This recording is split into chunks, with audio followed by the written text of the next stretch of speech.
morning, everyone. We're back. We're back. And on this beautiful, cold, rainy day, I think between now and next March, it's my worst time of the year. You know, it gets dark at, 5 o'clock? 4:30. I'm ready for bed at 5.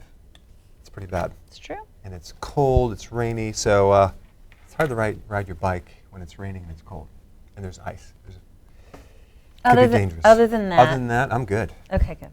So this next week, I'm going to be, anything that we say is not meant to diagnose or give you any cures for anything. It's just for your own education and your ability to research yourself, okay?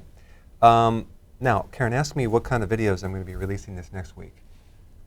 You need me after that? You really need me after that? Yeah. What kind of videos are you going to be releasing next week? Okay, so I'm going to be, today I released the isomalto oligosaccharide video. Right. Right, you know about that. Yes. Unfortunately, you don't like that anymore. It's really upsetting. I know. And I'm gonna double research that. Well, watch the video, it'll save you the time. Because I did some of my own research on that. Ah, okay. I did. Good. So we'll have a research challenge. You know what we should do? We should actually make some cookies and eat it and test our blood sugar. See, what happens is it breaks down in our small intestine, and it's called isomaltose, which is part of it. It doesn't affect the pancreas, and this is some of the tests that they've done in test tubes where it doesn't affect the pancreatic enzymes. So they just assume it's going to go through the whole tract and end up as fiber, but it does get eaten up by the enzymes in the small intestine, and it spikes your blood sugars up by about 50 points. Other than that, it's fine. So we're going to test it. We're going to test it. We're going to test it because let's a test couple it. of key holiday things. It's not a lot. It's not a lot at all in a recipe, but it just tastes too good to be true. No. Now, Doc, can I recommend a video? Don't eat an entire bowl of truffles if you don't want to feel like crap for 2 days. That's some good advice. That's some really good advice. Steve did a pilot. Steve did a little research last weekend. It was horrible. Make a mental note. Note to self. Okay, so I released that video. I'm also going to be releasing some additional videos on achy legs, all the different causes of achy legs, endometriosis, why zinc can help you sleep at night. I'm going to talk about all the different reasons for numbness. Also, numminess? No, numbness. Okay, paresthesia. Also, there's an interesting study that was done, I'm going to talk about that, on the Minnesota starvation experiment. This was back in the 40s. Very fascinating. You'll learn about that. Also, let's see what else. Cilantro, and an interesting video on cortisol, like how cortisol affects your sleep, and what can you do to reduce cortisol. What's cortisol for people who don't know? Cortisol is a hormone that is a stress hormone from the adrenal, and it's involved in the immune system. It's involved in a lot of things, but I'm going to try to keep people out of. I'm going to try to not go keep too them far. out of the woods. Yeah, I want to try to explain it in a way that's simple yet it's important to know the Simple yet simple. The whole thing of how it works, so you can actually see what's happening, maybe while you're not sleeping. Also, if I could read this here. It's your own handwriting. What does that say? I have no idea. It says, do you, column D, ever? I can't remember what I wrote down there. Also, why certain people get sick when they exercise. I'm going to do a video on that, finally. Sick like nauseous, sick like a cold, a chew? No, like they get their immune system breaks down. Interesting. Yeah, very interesting, Karen. So I'll tell you what, I'm going to go right to a call. You see if you could check out some social media things. But Derek from Queens, your mom has migraines. Go ahead. What was your question? Hey, good morning, Dr. Berg. How are you? Good morning, Karen. Hi. Dr. Berg, my mom has trouble sleeping, and she gets these migraines. Both have been occurring for a long time now. We're talking years. Last night, the past couple of days, it got really bad to the point where she was like up for almost 48 hours. I gave her one of your sleep aids. didn't do anything. But last night I gave her one, and she finally slept. And then I don't know if the migraines are tied into it together. She does have a lot of stress as well. She works long hours, 6 days a week. And the migraines and this sleep problem are just something that I need to help her with, like, immediately. Okay, so I have a very quick question. I'm going to ask you some questions very quickly. Give me the answer. Was there a point where Okay. she did not have headaches and all of a sudden she got them? Out of the blue? She's had them for years. Okay. As I believe about maybe 5 years, to the point that I could remember. And they're severe migraines. And when she lays down, they're even worse. Are they on the right side of the head or the left side of the head? It's everywhere. I asked her that. She Okay. said it's everywhere. So I'm going to put you on pause and just give you some ideas. And she can't sleep. She literally can't sleep. Okay. So, of course, I'm always going to say do keto and intermittent fasting first if she hasn't already tried that. If she has, because ketones can really help your brain and inflammation in the brain. Migraines, they could be coming, especially if they're connected to your menstrual cycle, they could be coming from a hormonal issue.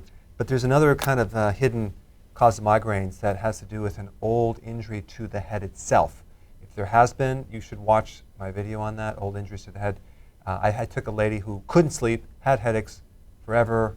We found out she had an injury that she forgot about to the head, and there's a great little technique to do for that. Headaches completely went away and they never came back. The other most common cause of headaches would be something related to the liver or digestion, the gallbladder. That's usually going to be on the right side though. So all you have to do is, if you have a headache, press underneath the right rib cage, hold that for a minute. If it goes away, then chances are it could be that, because it's a little nerve called the phrenic nerve that goes up to the skull. I actually have a video on all the potential causes of migraines. There are some other things that are a little more complex, and for that you might want to do the DNA polymorphism testing of your DNA to see if there's a alteration with some genetic factor that could relate to some nutritional thing, which could be affecting the headaches. Like, for example, there's one problem relating to folic acid. So there's a whole bunch of things there, but I think the best thing is to watch all my videos, see if you can find out what's going on, and then get some more data, and then we'll talk next week, Derek. Okay? The sleep, I would, just as a side note, add some zinc before you go to bed and see if that doesn't help you. Zinc is really important in getting into the deep delta wave sleep. Also, I'm going to do a video on cortisol that will actually be very good this week. Okay, so let's go to Mahada from Toronto, Canada. Good job. Mahada? Is that how you Mahada. pronounce Hi, it? Dr. Berg. Mahada. Yeah, hi. This is Mayada. Mayada. Mayada. See, I wouldn't have said that either. Okay. Hi. Yeah. Yeah, hi, Karen. Hi, Dr. Berg. Hi. I'm so glad to talk to you. Okay, my question is, this is my second year on keto, and I'm so glad to doing that, and I would like to do it for the rest of my life. I'm doing right now coaching my my friends and my relatives. I'm doing the coaching program still. And the question that I have always asked myself, and people asking me, okay, what about if we reach our goal in keto and we maintain our insulin level perfect? So is there any point that we can reach, like doing our ancestors' lifestyle, that is eating, like consuming fruits moderately, like if I wish to have half an apple, for example, once in a while, or orange or something like that? Would we be able to do that after we reach our goal? Good question. I thought you were going to ask another question because I saw part of the question here. Thank you. You said reach ideal weight. What's next? Then what you do is you Party! set up. Now Ooh, you, s- ooh. now you set off across the country to do a long distance run. You just keep running. Like Forrest Gump. Like Forrest Gump. Yeah, that's what you do next. Now, okay, so this is what you do. So you hit your goal, everything's cool, you're happy with everything. You built up your health. Now you have a health reserve that you didn't have before. Now you have the luxury to go off occasionally And I would say, leave it up to you. I would test the waters. If you want to do a half an apple, you want to do this here and there, just have your glucose and your ketone meter and see how that affects you, and also how far you can get back on and how you feel. Yeah, go for it. I think the thing is, like, you don't want to get so wrapped up into, like, I can never have this and then that. You want to get to the point where you're so strong you can go off, but you can get right back on because you're in control. And so it throws you off for, I don't know, a week, no, a couple of hours to a day, get right back on. So yeah, I think you could. That's totally fine. It's really up to the person, and I would test it and see how you feel. Some people, it's not worth it. But if you're like Steve, for example, and you have built up your reserve, you can afford to eat truffles for a whole solid day and get right back on. And feel great. Because you just get it out of your system, and then you're good. You're good to go. Weak. Okay. Thanks for your question. Karen, Yeah. do we have any questions coming in? Yeah, we do. Okay, good. You want one? Yes, I do. Okay, good. Well, the first one is MCT oil versus the pill. Yeah. Any difference? You're talking about exogenous ketones or just the pill for MCT. Oh, okay. Not. No, they're both very similar, both the same. Okay, that was easy. Yeah. All right, how long, if you get a keto rash, how long should you expect that, or how long can it last? Well, you got to get rid of the root problem. Most of the time, it's going to be a vitamin B2 deficiency. And so you'd want to take B2. I did a video on that. Okay. And that should handle it. But here's the thing. If you're deficient in some nutrients and you do keto and you're not taking the electrolytes or the B vitamins typically, or even trace minerals, you might have like various weird symptoms. And some people go, well, if you're on keto, you should be able, if it's the perfect diet, you shouldn't need to take anything else. Well, that's true if you're doing the healthy version of keto, because keto is just low carb. So it really depends on what you're eating on keto, what's the quality of foods. If you're eating incredibly, good, then you probably don't need much. But if you have a rash, But that could let's be- back up just one second, because keto is healthy, balanced eating, no carb, right? But there are going to be people with long-term deficiencies. Most and people. Most people. Most Long-term people. deficiencies, long-term damage Yeah. for decades and decades of eating a certain way. So Unless you have been raised on Sardinia, the island in the blue zone. yeah, but then then you're you're good to not. Then you're not having the trouble. Right. Then You're most not going to be on people- how come we don't get any people from Sardinia calling in? She probably lost your number. Or even Okinawa. See? Okinawa. Yeah, in Japan. Okay, so you just went into the Okay, woods. sorry. All right, go ahead. My point, what's up, right? My point is that you said you're not going to have problems, or you're not going to need other supplements, but that's not necessarily true, because your body's going to be completely adjusting and changing. You might have keto rash. You might end up craving. You might end up, having some other, it's like a smoker doesn't have bleeding gums because he's got no circulation in his gums. He stops smoking, that's a good thing, and now he's had long-term damage, so now his gums are bleeding. Well, here's the thing. Potentially the ideal scene is to have really nutrient-dense foods like shellfish and all these different things. It's almost impossible in America because of the quality of food. So yeah, I always recommend to supplement, but potentially the goal is to try to get as many nutrients as you can from the food. Because if you don't say that, people tend to go low quality and they just depend on nutrients as their no, crutch. I know. So that's not the goal as well. It's not got a problem, take a pill. It's not what we're saying, right? Correct statement, Karen. Can you say that again? No. Okay. Hey, so here's some questions about the holidays. Popcorn okay on keto? Oh, of course. Not. Okay, how about chestnuts? If it's roasted on an open fire, yes. And if you're singing? Yes, you have to be singing while you're eating them. Okay. Now, chestnut is a pretty starchy nut. Is it really a nut? It is a nut. Okay. It is a nut. So it's okay, Yeah, it's okay. because probably you're only going to have it now around Right. the holiday anyway, It's right? fine. Not sure who eats chestnuts. Now, speaking of nuts, Yeah. are you nuts? How much is too much? How much nut is too much?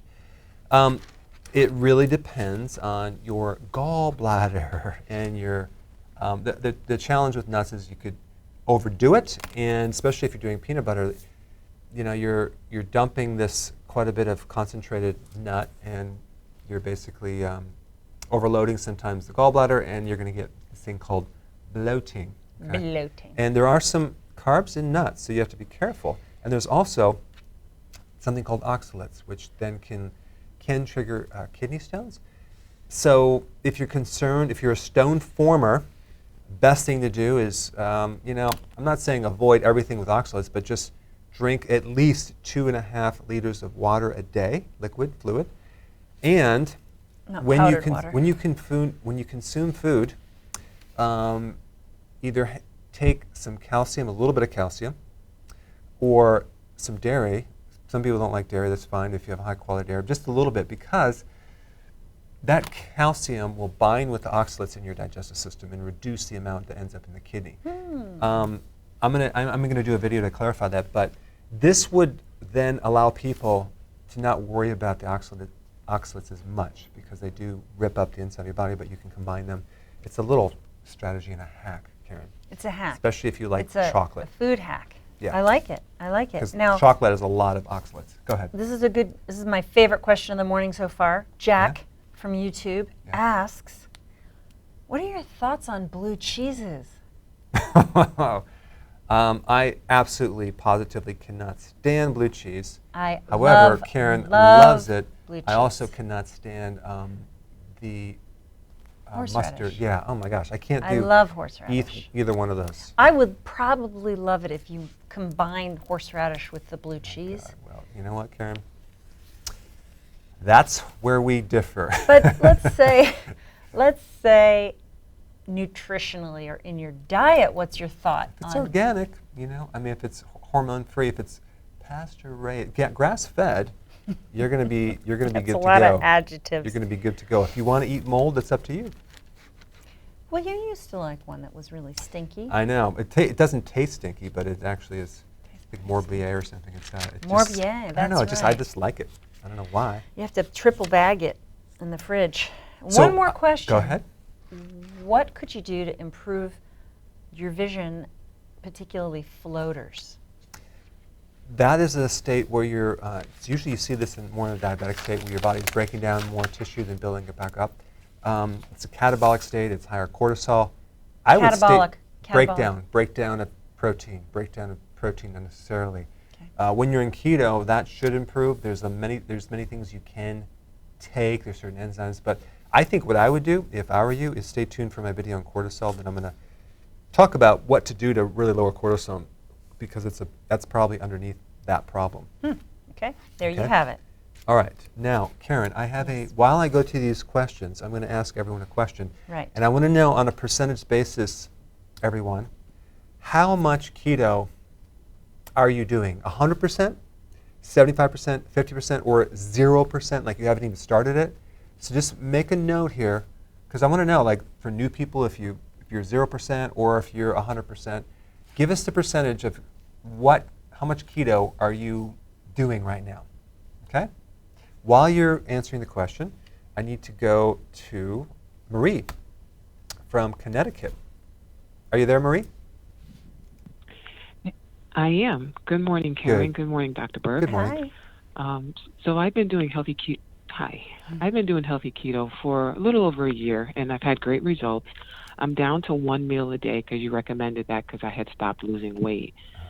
So when I do 1 meal a day, I can't get in 7 to 10 cups of veggies because I can't eat any.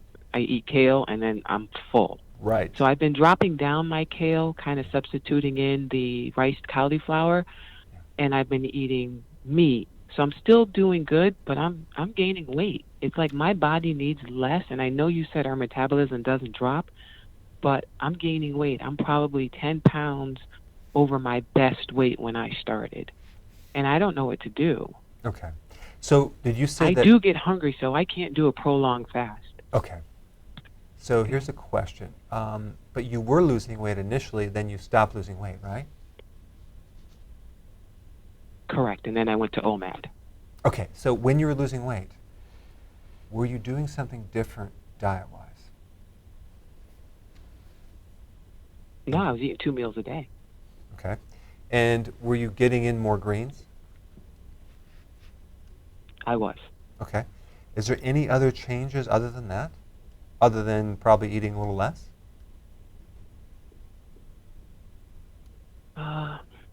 Higher stress and sleeping less, and no energy, but Okay. Other than that, but you're no, doing good. That's about it. Okay. Yeah. Couple things that I would do, Marie. But if those you're- things can't change.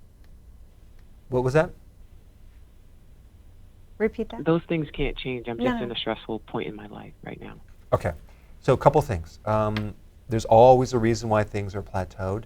My whole thought is to go back to what was working originally. If something worked before, it will work again. That's one idea, because the greens do help you in various different ways indirectly. The fact that you're hungry still on one meal tells me that there's something going on.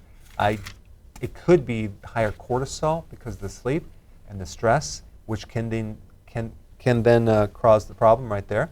So I would, if I were you, watch the video that I'm going to release on cortisol, do everything you can to support the adrenal, go for long walks, do the acupressure that I teach in the stress webinar, because that could be what's going on. And then the other thing is to increase a little bit more fat, because if you're getting hungry, that's just a little red flag. So I would also then look at your carb levels, see if you can go a little lower on that.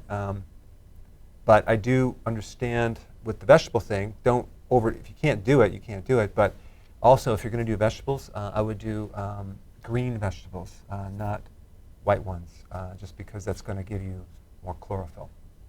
Okay, Maria, thanks for your call.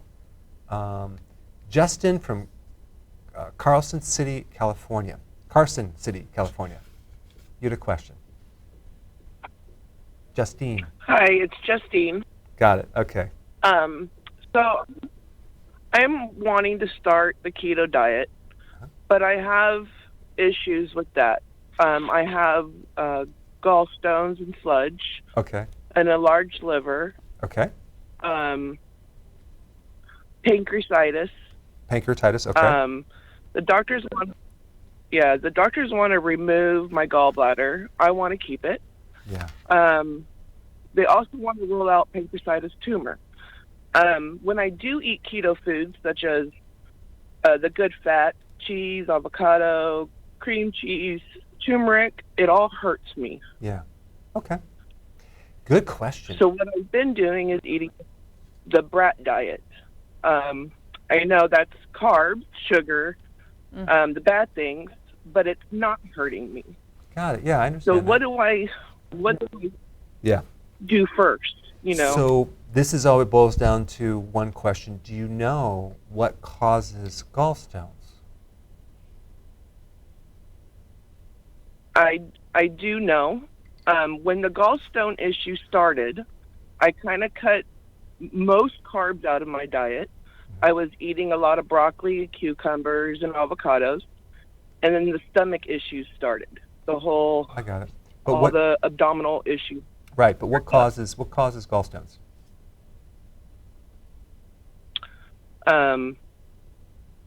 Bad fats, right? Okay. So I'm going to put you on hold here and just tell you what's going on. It's gallstones that come from a deficiency of bile, B-I-L-E.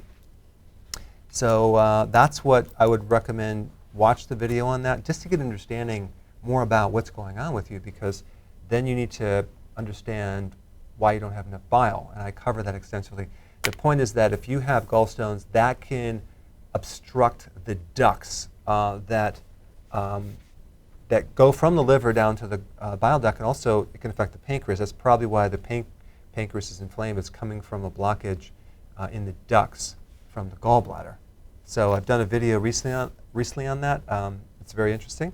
So, and I explain what to eat. You want to do, you don't want to do a version of keto with cream cheese and lots of different fats. You want to do a healthy version of keto with a lot of vegetables, with not a lot of nuts, maybe some avocado, maybe a little bit of fat here and there, but not overdo it because it's going to irritate you. Now, the fact that you were bloating on those vegetables just tells me that it's all part of a similar thing where you're not digesting those fibers, And a lot of people have a problem with this. So you might do really good on having the only vegetable being like lettuce, just a little lettuce, and doing a moderate amount of protein, and maybe do 2 meals a day. But the carbs are going to get you from another side eventually. So I would do that and add some purified bile salts to help with these gallstones over a period of time.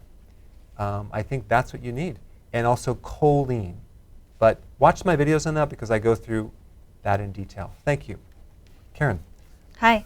Hi. What kind of percentages we got here coming in? Well, it's kind of all over the map, but it's interesting that the people on Facebook were primarily either 0 Okay. or 100%. Really? There were a few, Was it trying 100%. A couple were like, well, I'm What percentage 60, was 40. 0 and 100? Facebook, well, let me go back. I don't know, 50-50. Really? Just because you have new people on Facebook. They're That's just interesting. learning about you. Well, you know, this is what I want to know because I want to know if I need to explain more beginner stuff versus advanced Yes. stuff. Well, Okay. you know, a number of times over, even people who understand can Number of- hear some things What again. does that mean, number of times over? Is the number of times you go over it, the more you're going to understand something Okay. for the most part, Okay. is my opinion. Okay. Except for you, right? Right. This one. No, on YouTube, it was all over the map. Some handful of 100s, but you know, everything else, either just starting or 50%, 50%, 0%, 90%, on and on. Okay. So here's the next question, guys. Your phone's ringing. I'm not going to answer it. Okay. Here's the thing. The next question is, for those of you that are doing it, what are you running into any problems or not? Just say no problems or yes, it's not working because of blah, blah, blah. Just give me some feedback on that. From the ones who are doing it 100%? No, just anyone who's doing it. Because obviously if they're only doing it 50%, they're going to have problems. I want to know from people that are doing it if there's any problems. That's all. What problems you're running into. That's all I want to know. Okay. Okay? And then for the ones that aren't doing it, why aren't you doing it? So not doing it at all. Right. Okay.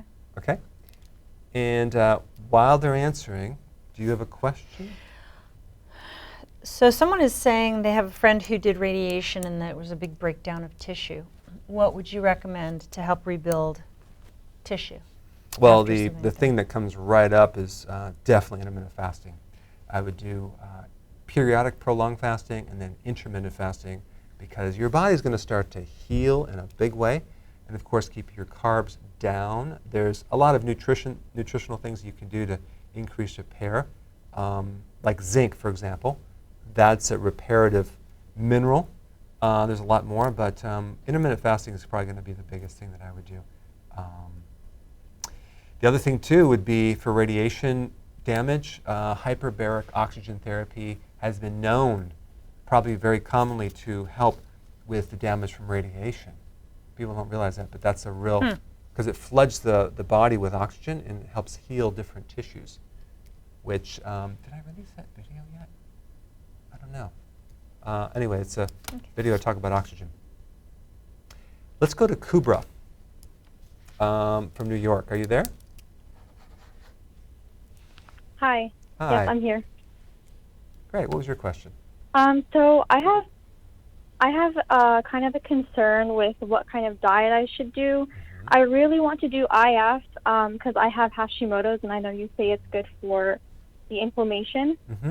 And I also have insulin resistance, but the problem is I only weigh 95 pounds right now with inches on my waist, so I don't really know how to manage my weight if I do decide to do IF or keto or whatever I should do. So I just wanted to ask you. And how tall are you? 5'2". 5'2". Okay, you're not like 6 foot tall. Question I have about your. No. Do you have a stomach? Do you have any stomach weight? Yeah, I do. Okay. So I think this could help you because what you want to do for sure is maybe just as a real nice easy thing, start 3 meals a day, no snacks, and at least minimally 2 meals per day. Okay, that's a given. And then if you want to prevent weight loss all over, just make sure your meals are big enough. But I would totally do that, because if you do that, your insulin resistance will improve, and you're going to start to reduce inflammation. And that's really the damage that's causing with the thyroid. So I don't know if you're going to be able to get to 1 meal a day, and I wouldn't worry about that. But at 2 meals, and just try to squeeze those together with a 4-hour window. And just if you need to add more calories, fine, so you can go 20 hours. I think that would be the ultimate thing. Make sure you consume selenium. That is the most important mineral for Hashimoto's. And that's what I would do if I were you. All right, Karen, what do we got for answers here? We have the usual suspects. Yeah? Hunger, Really? cheating, Okay. craving. Craving, really? Okay. Cheating, discipline. Tired, Okay. constipation, Okay. plateauing, Ah, okay. these are the basic. I mean, there are actually a lot of other specific things, but Well, I'll tell you what, I just want to cover some of those points because this is good feedback. I just want to talk about cravings and hunger. If you are doing keto and you're still hungry and you're still craving, all that means is you want to reevaluate and make sure you're doing it correctly, like I talk about in the books and some of the videos. Because if you do it correctly, the hunger and cravings will go away. That is the single most best way to know you're doing it correctly and that your body is starting to get healthy. Okay? Because if you're adding a little too many carbs and you're not having enough of this, then you're always going to be hungry and craving. So anyway, and then the other thing is like give it more time. Once that goes away, give it more time to work. The tiredness, that could be any various number of nutrients. It's usually potassium. You need more potassium. It could be the B vitamins. result. And then constipation. That's an interesting one. It could also be either increasing more vegetables or decreasing because that's too much binding. So I would play around with the quantity of vegetables. And then you said one last thing. Plateau. For that would be too long of a discussion. Watch my million videos that I release probably one a week just on plateau. I just kind of rephrase in a different way. All right, Karen? Yep. Okay. So let's go to Helen from Denmark. You had a question. Wow. Hi, Dr. Berg. Can you hear me? Hi. Yes, I can. Wow. Okay. Thank you so much. And also to Karen. And okay, so I have so many questions to ask you, but I thought one of them is regarding vitamin E. Yeah. You said in one of your videos that women in the menopause need to have 100x of vitamin E. And I would like to have that clarified. Did you really mean 100x compared to the usual person, the usual woman? And then also regarding the assimilation of it, like let's say that bile is not so good quality. What about using, for example, wheat germ oil on the skin to absorb it? What do you think? Good question, Helen. I'm only going to give you 10 questions today, so we're going to start with, no, I'm just kidding, you get one. But the wheat germ will not be absorbed deeply on the skin. It's great to take orally, just as in a tablet. You put it on the skin, it's great for the superficial stuff, but it's not going to help absorb into your body to give you the vitamin E. What I meant with the vitamin E is that a lot of women are severely deficient postmenopausal with vitamin E. The pituitary needs more vitamin E, and vitamin E is good for so many things. I can't even start to tell you. But I would get a brand of vitamin E that has both tocopherols and tocotrienols, which is kind of a new thing that they discovered some years ago to really understand the full vitamin E complex. And if you take that, you'll notice amazing benefits with a lot of things. So you can get it anywhere, but there's a lot of research on tocotrienols. And even the derivation of tocopherol comes from the Latin. Actually, I think it's from the Greek, which means, I think it's birthing or something to do with reproduction. I think it's fertility or birthing or having a baby, because if you're deficient in vitamin E, you could be infertile. So that's one of the things that it's for, but it's also good postmenopausal. Thanks, Helen. All right, Karen. Okay, so Paul from YouTube wants to know what's a good natural way to increase circulation and decrease inflammation? Okay. Well, the obvious. The obvious Keto and is, intermittent fasting? yeah, of course, because you're going to actually reduce the chance of getting clotting in the arteries and veins. The deep veins, you can develop clots from high carbs, mainly, and sugar. And then you have superficial veins, which could be also the same thing. That's called varicose veins or spider veins. And then you also have something called intermittent claudication, which is basically you're going up stairs or you're exercising and your legs get really heavy and achy and tired because you have a clot somewhere. It could be an artery. It's like you have, not just in your heart. So you have bad arteries. One of the best things to do is cut the carbs down, but to heal the circulation and the lining of the vascular system, vitamin E is awesome. Vitamin C is also really good, and that will help protect you as well. So that would be circulation, and you said, I think you say... decrease inflammation. Inflammation. A really good remedy, in addition to intermittent fasting for inflammation, beyond vitamin D, would be stinging nettle root. That's one of my favorite, because that also is great to decrease excess amounts of estrogen in men and women. But stinging nettle root is one of my favorite anti-inflammatories. It's also good for the prostate, and it's good for women that have other inflammatory conditions and estrogen dominance. There you go. Okay? Mm-hmm. All right, Karen, we're going to go to Wasim from New Jersey. Are you there? Yeah, I'm here, Dr. Berg. How are you doing? Great, thanks.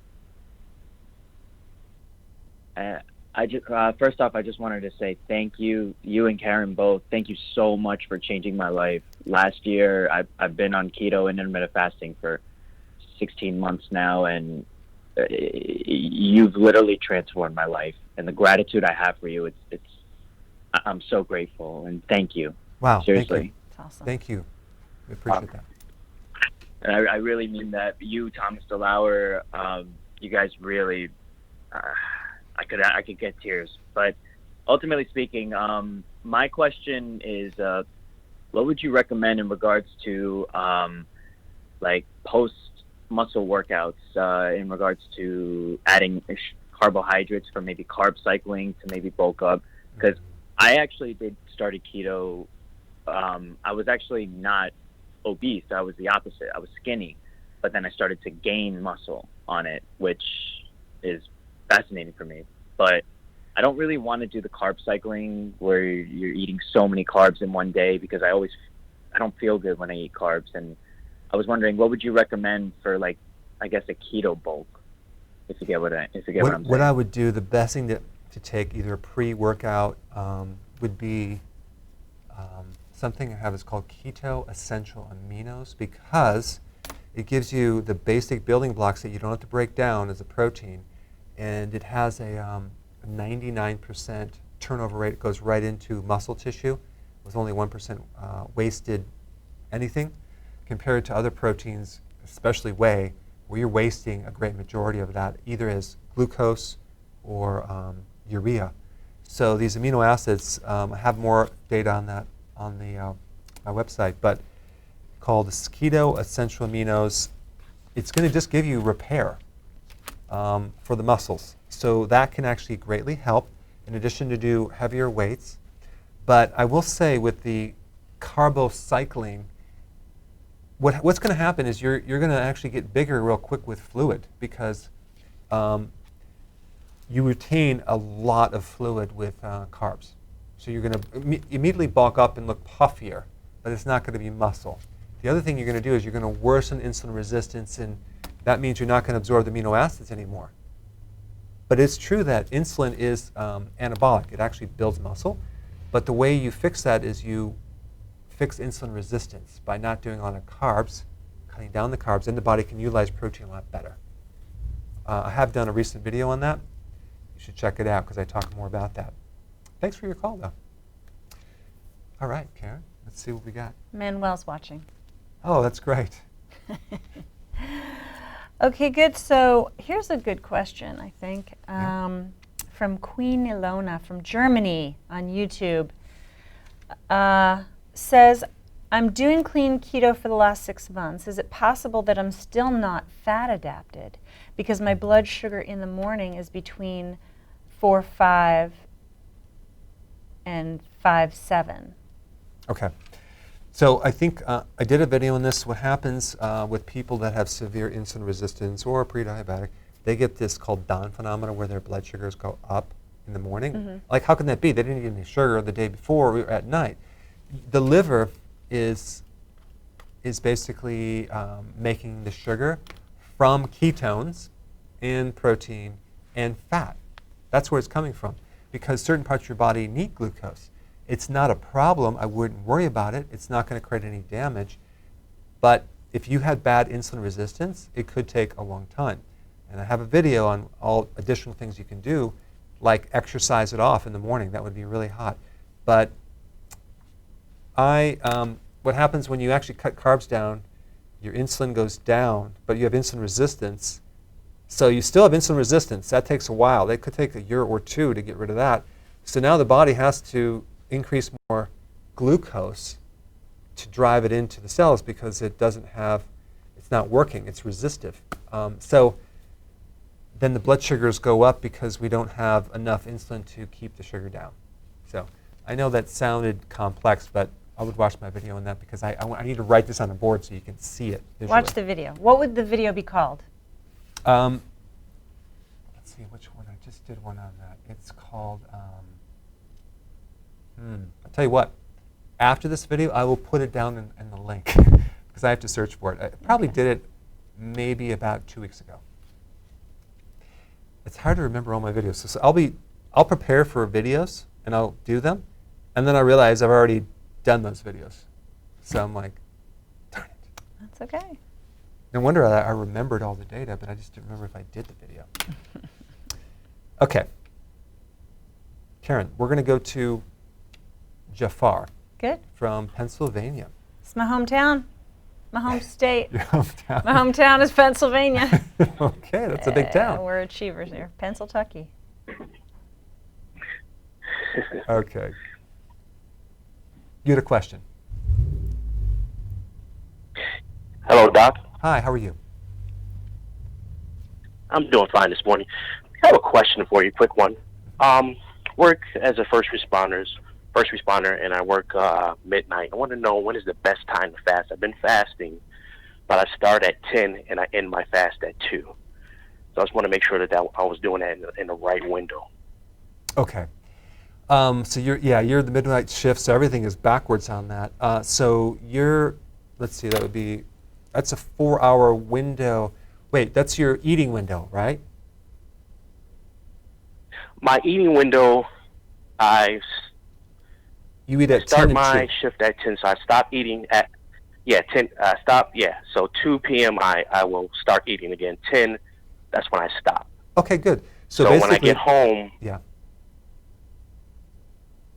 When I get home, I'm not eating, and when it's time for me to go to sleep, where everybody's up, I'm asleep, and I usually get back up at around 2 or 3, and I'll try to break my fast with not a carb and a meat. I'll just try to break it with something like chicken broth or something like that.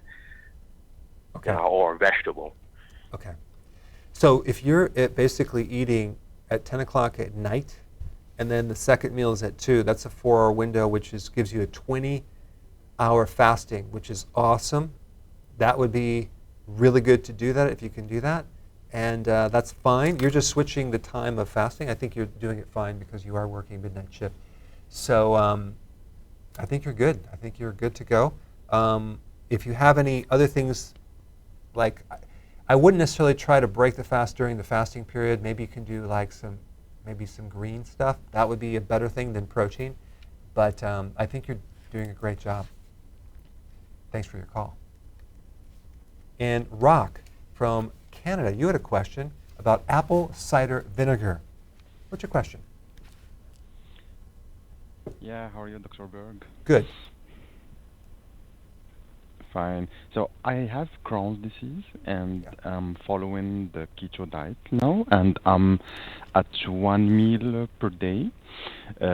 So I'm not feeling hungry, but at the morning I'm taking some coffee with some coconut oil. So this is helping me to keep not hungry during the day, and some bone broth. So when I take this bone broth, I put with it either some apple cider vinegar or some lemon juice. But it is giving me some pain in my bowel. Yeah. And even before I was taking the apple cider vinegar or lemon juice with water and drinking it during the day. So I'm wondering what to do in this case, if I have to continue taking them or no. No, I think you probably have some severe irritation in your colon. Could be an ulcer, could be some type of inflammatory condition in your intestine, in which case you don't want to take apple cider vinegar or lemon juice. The best thing to take is, and I'm not saying this is going to cure anything, I would take the wheatgrass juice powder because it's so loaded with chlorophyll and it's alive. It's like raw. You put that in water, drink that on an empty stomach 2 or 3 times a day. It goes in there. It's great to help support the inside lining of your intestines. But you need more chlorophyll as a way to irritate the inflammation in the inside of the colon. And I would get that through apple cider vinegar powder. All right? Good question. Of course, keep in your keto and definitely intermittent fasting. Try to fast for at least 20 hours. All right, Karen, we're ready for some more questions. Here's an interesting question. Do I produce more insulin if I eat slowly and drag it out? I think it's a minor point. I don't think it's going to be that big of a deal where it's going to spike as far as the speed. I mean, if you could, let's say you ate really slow where your meal was about 3 hours long or 4 hours long. Okay, so then you just basically, you spiked more insulin because you have more time of eating. But if you have a 4-hour eating window? Let me clarify an eating window, because people think that if I eat at like 12 and 5, that eating window, I can just eat constantly through the whole window. The goal is just to eat at 12 and then at 5 and not in between, so you can get a nice little fast between there. Even on Thanksgiving? That's different, Karen. Okay. That's just different. checking. Just Yeah. checking. What about testing for blood sugar? Is it better to do it in a blood test or in the urine? No, the blood test is going to be the most accurate, but you want to do urine as well if you potentially are a diabetic, because you're going to see glucose in the urine. So it's just another way to figure things out, because if your blood sugars are at a certain amount, it kind of pushes it through the kidney and then ends up in the urine. So if you're looking at your urine and like, wow, I got glucose in my urine, it'd be good to know what's going on in the blood at the same time. But you also have another test called A1C, which measures a little bit different thing, and that will also tell you what's going on with like an average of blood sugars for like 3 months, which I like the A1C. But you know what's even better than that, Karen? What? If you do a fasting insulin test, and you have to like really find a doctor to do that. The name of the test that you want to do is called HOMA-IR, and that actually measures insulin resistance. It's a great test, because you're going to find, even more important than the high blood sugar, is high insulin, which comes way before high glucose. And if you have normal blood sugars and you have high insulin, then it's just a matter of time before you become a diabetic. So why not just prevent it? So you would recommend that for someone who hasn't started this yet, or for someone Someone What that's if you've been doing concerned. it for a couple of years, 80%? You know what? Honestly, when I tell people to do that, it's just an extra test. I mean, it'd be nice for those people that really want to see before and after, okay, or are curious about it, or they're running into a problem, or they haven't started and they have some blood sugar issues. They want to get a before baseline.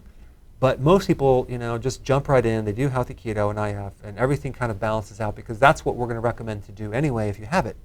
It's a great way to stabilize and support healthy blood sugars without having to take drugs. Okay. That's the ideal situation, right? Ideally. Ideally. All right. Good. So I tell you what. You find another question. I'm going to go to Julanda from Des Moines, Iowa. Are you there? Hello. Hello. Yes, I'm here. Hello, can you hear me? Yeah, I can hear you perfectly. Hi, Dr. Berg. Hi. I want to say you are just super awesome, and you've changed both my husband and my life. You. Yes, I love you guys. Oh, that's great. But I wanted to talk. But I wanted to talk about. So I did keto for about 15 months, lost 60 pounds, and I did healthy keto your way. And then I got pregnant. And so in getting pregnant, I tried to come in still doing keto the way that I was doing it. And I found myself, I did a test with the doctor and I had hypoglycemia. And so I've had to reincorporate or reintroduce sugars and carbs more than what I had been, which they do kind of mess up my system. And so I'm trying to figure out what I can do, you know, in order to control that. I think the only other thing I would add is just that I found myself not as hungry on keto, which I find to be awesome when I'm not pregnant. But of course, I think that may have been a factor in the hypoglycemia. Right. Well, typically what causes hypoglycemia is high insulin because it's pushing down the blood sugars. And it's an insulin, you have insulin resistance. So, and then of course people not thinking logically through the whole scenario of like, if I eat sugar, guess what? Insulin's going to go up and it's going to push it down. Again, I'm going to have more hypoglycemia. So you actually create, it's kind of like putting a fire out with gasoline. It will work possibly a little bit at first, but then it gets worse. Right, Steve? So the other thing is that you want to, especially if you're pregnant, you want to do healthy keto. And okay, here's the thing. Just don't worry about the intermittent fasting now. Just do healthy keto, because if you're having enough healthy fats, and the best way to actually, if you have a problem with hypoglycemia and you have a choice between protein and glucose, just protein will also increase insulin. I'm sorry, it will increase insulin and actually glucose a little bit. So that might be a better approach for you, is to take more protein instead of the glucose. But really, really make sure that you have nutrient-dense foods if you're pregnant, because that is the most important time to get your diet corrected. What you eat is going to predict what your child's health is going to be down the road. So you have a great opportunity to create a healthy baby down the road and a person that grows up into this healthy person. So anyway, try that and let me know how it goes. What do we got? We have a number of questions regarding skin. Yeah. Eczema, dermatitis. So I thought I would just lob that at you as one subject. Typically, you can have skin problems from doing gluten, gluten in the grains. So always go gluten-free, right? No, you want to avoid all grains. That's a trap right there. But the grains are inflammatory. They really mess up your skin for those people that are new here. So the other thing is, if you want really nice skin, probably out of everything is to do intermittent fasting, because your body goes into this healing mode and it starts to recycle old damaged skin cells, and it starts to give you new skin cells. So you get to revive the skin, and if you really wanted to see some great change, you want to do 20 hours of fasting with your 4-hour window, where people eat from that complete 4 hours, and I'm being sarcastic, just do 2 meals. So yeah, intermittent fasting is great for the skin. Also, there's a couple other things that will help your skin that have to do with actual fats, like omega-3 fatty acids, vitamin E, which is a fatty acid. So it's not a fatty acid, it's a fat-soluble vitamin. And then don't forget the cruciferous vegetables, because that will help the liver, and your skin also will is a reflection of what's going on in the liver. So that's why you take an alcoholic and they have a lot of liver issues and skin issues. All right, Karen? Yep. I'm ready for the next question. Take it. Okay, Tina from Arizona. You lost Yes. 74 pounds on keto. Wow. I have to tell you, I've done the healthy keto from day one, and I do like the intermittent fasting. I eat at 12 for the first time, no bad oils. I just follow every point I can learn. I know for the first 3 months, I just spent fixing mistakes I was making, but I just kept going. And but my question is, now I'm not going to do this, but I do have a question I've heard. So if I'm doing phenomenal, good, healthy keto, and if somebody, I would come in and eat bad oils in amount. Is it true that my ketones now would have to quit doing what they're doing and have to come and attack the bad oils? And if they do have to do that, would that throw me out of ketosis? Good question. No, you're not. It's not going to be like that. Taking even if it's bad oil, it's not going to kind of attack. The ketones aren't going to attack each other. The fact that you're doing the bad oils could just create an inflammatory condition. It just gives you a lot of other bad things that irritate the tissues inside your body, despite being in ketosis. So the thing that makes you in ketosis is the low carb, not the high fat or the oils, unless you're doing like coconut oil, that will give you more ketones.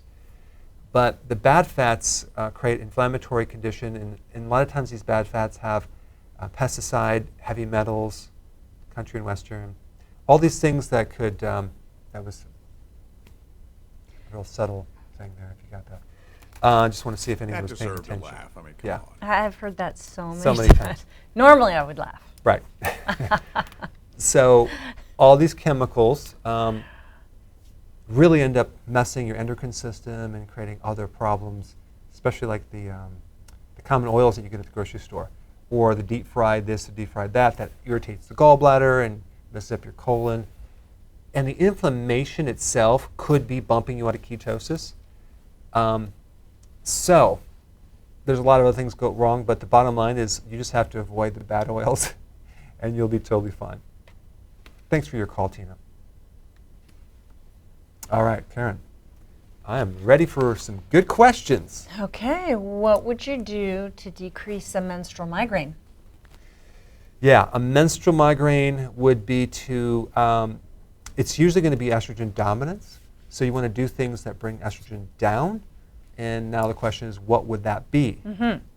Well, one would be the stinging nettle root. That's a really good one as a remedy. Another one would be to avoid dairy, because dairy feeds baby cows, calves, and it just basically has all these growth factors. So you don't know what you're getting when you... Even organic. Yeah, it's just, it still has growth factors. So if you're having menstrual cycles and you're having milk products, that's going to react with you, because the ovaries, the uterus tissue, the breast tissue are highly sensitive. It's kind of glandular tissue, so it's going to affect that. And just as a side note, for women that use tampons, they use cotton tampons. Make sure it's organic, because 93% of all cotton in the U.S. is GMO. OMG. Yeah, so you know, you don't want to be exposing your body to things, chemicals. Yeah. Now, I don't care who you are. That was funny, Karen. That was funny, wasn't it? That was funny. That was hysterical. And guess what time it is right now? It's time to go and say goodbye for another week and start preparing for the holiday. Oh, that's right. It's Thanksgiving next week. Thanksgiving will be over the next time we see you. Are we doing it next Friday morning? Yeah. I'm game. Yeah. Are you guys? Will you guys come out if we get here? They're going to be home. No, we'll. They're going to be the You're day be after home? eating Can you some food. That put us on the big screen and have all your company gather around the TV? Yeah, leftovers. Around the computer. In your eating window, you can. No, okay. Well, we'll come then Friday morning at 11 o'clock. Have a great keto Thanksgiving. And what do you think about if we were to do all together, do like a fasting on Thursday? No. I Okay. have All right, bad list idea. a mile long of keto things that I'm making. I'm Okay, making a bad ton idea. of keto things. I'll have to admit that was a bad idea. Okay, All right, guys. Have a wonderful weekend. Have a great See time. you next week. See you next week. Bye.